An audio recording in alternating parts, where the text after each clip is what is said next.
Hi kindergartners, it is so nice to be able to talk to you again. The last time I had a chance to speak with you was when we were getting ready to celebrate Advent, which as we had learned was a time of waiting and getting ready to prepare for Christmas. Today I want to talk to you about Lent. Lent is the time when we get ready and we prepare for Easter. Okay, and Easter is the greatest celebration we have in our church year. So Lent is a set of days. It's 40 days. And 40 sounds like a really big number. I know by now in kindergarten you're able to count to 40 and beyond. So we have 40 days to get ready to celebrate Easter.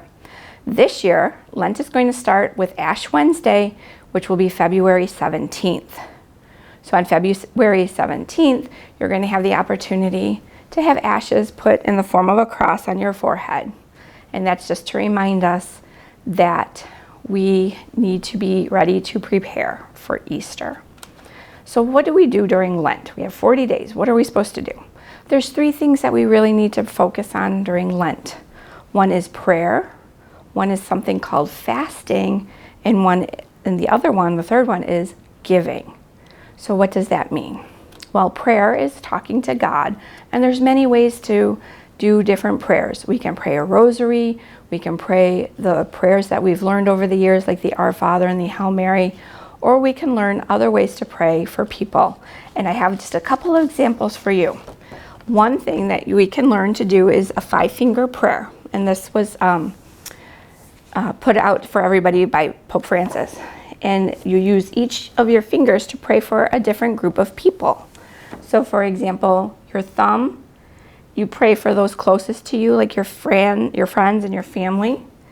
Your pointer finger, you can point for people who give you direction, like your teachers or leaders and things like that. The tall finger in the middle, we use to pray for our government leaders and our leaders in our churches and everything.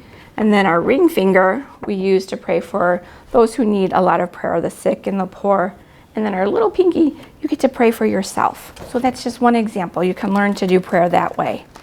Another really good way to learn how to pray is something very simple like this, where you do a prayer of thanksgiving, where you tell God thank you for something good in your life, where you ask for a blessing from God on somebody or something, and then you can ask him for help with something. Okay, so there's different kinds of prayers, and just something simple like this template can help guide you there.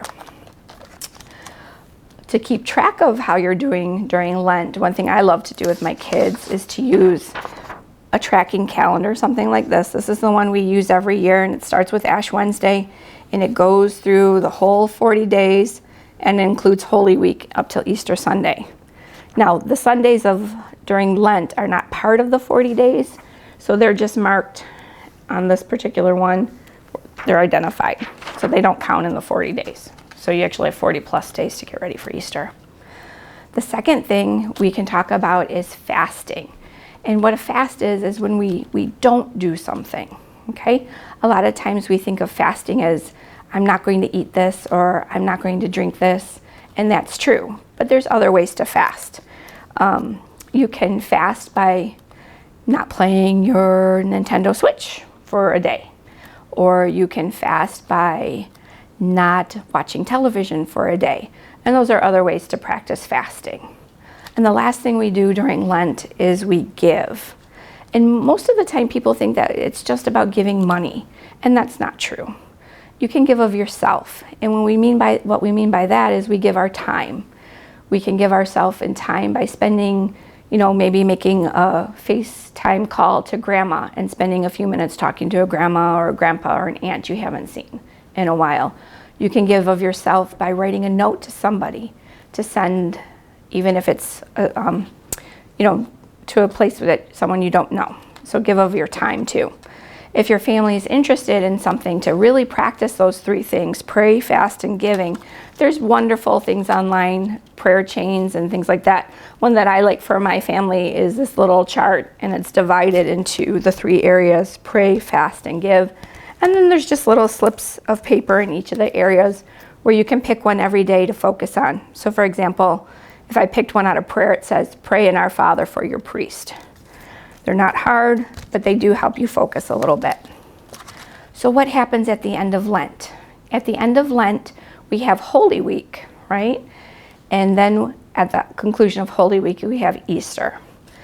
My favorite thing that I did with my kids for Holy Week was to create a keepsake called Holy Week in Handprints. And while this isn't a free activity, this one you actually have to pay for, but it's a great way to, in a very simple way, for you to understand what actually happens during Holy Week. So something like this would be a good thing for you too. All right, kindergartners, I hope you have a fantastic time getting ready for Easter. With Lent, remember, pray. There's lots of ways to do it.